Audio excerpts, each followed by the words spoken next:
我讲哦。先讲台语哦。哦，台语哦。你们知道吊球桃吗？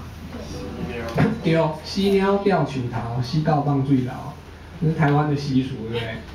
就是说死掉的猫要吊在树上，所以小时候我们都会看到那个旁边路上的树上面吊很多塑胶袋，里面就有放猫。你们有看过吗？你们没看过吗？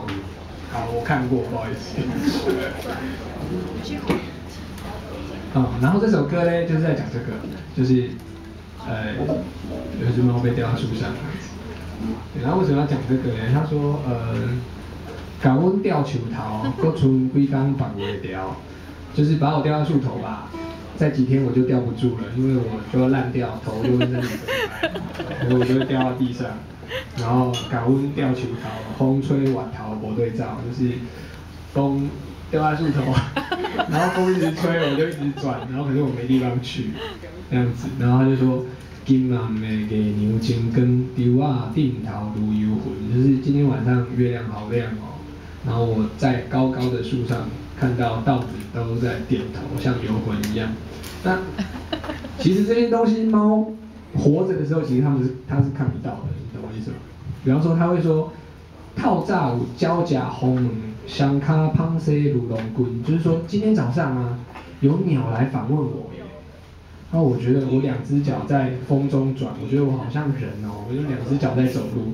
鸟啊，不对，鸟一辈子，就猫活着的时候，鸟是不可能访问它的，所以唯有它死掉以后，鸟才会来访问它。所以猫虽然死了，可是它发现它的生活变得不一样，它很开心。对，那就是自我感觉良好的一种。然后比方说，他会说，那个。树顶的石卡巴边，阮伫其中散发香味，就是树上啊的释迦都已经饱满啦，好香哦。可是我在其中吊着，我更香，因为我在烂，我在臭，懂意思吗？所以他说我伫其中散发香味，然后他说参花的倒吊新开啊，就是那个田埂边有一种花叫倒吊花，就是那个小时候我们会吃花蜜那个嘛，红色很大的。那个叫豆条，然后阮是其中上水迄类这样子。田边的豆条先开，啊，我是其中上水迄类，就是田旁边的花都开了，我也在开，因为我在烂，我也在开，然后可是我是其中最美的那一朵这样子。好，那为什么要写这个？为什么要写这个呢？对，为什么要写？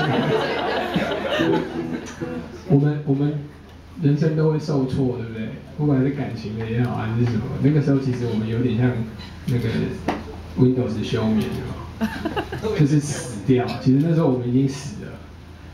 那个死掉的时刻，其实是可以看到很多不一样的风景，而且可以期待下一个阶段的来临。对啦，就是那个烂到断掉的时候呢，就是下一个阶段来了。车献给风。其实我一开始听到这个歌的时候，我也有刚刚你的那个很觉得，可是我觉得后来我发现，因为我们太习惯把人弄得太重要了。其实这歌多可爱，就很多生物多样性就跑出来了。我基本上今天是自然课，所有的歌都跟田里面的动植物有关。可是我们人类啊，习惯只想自己。我觉得啦，这什么呢？就是后来我就觉得其实因为我很容易进入那个情境，我就觉得啊真美这样。虽然是一根死猫，谁不会烂啊？对，这个意思啊。对啊，大家平手啊。对啊，大家平手，都会烂，好。其实是一个美好的风景啊，对。是。好，我们来先唱歌好了。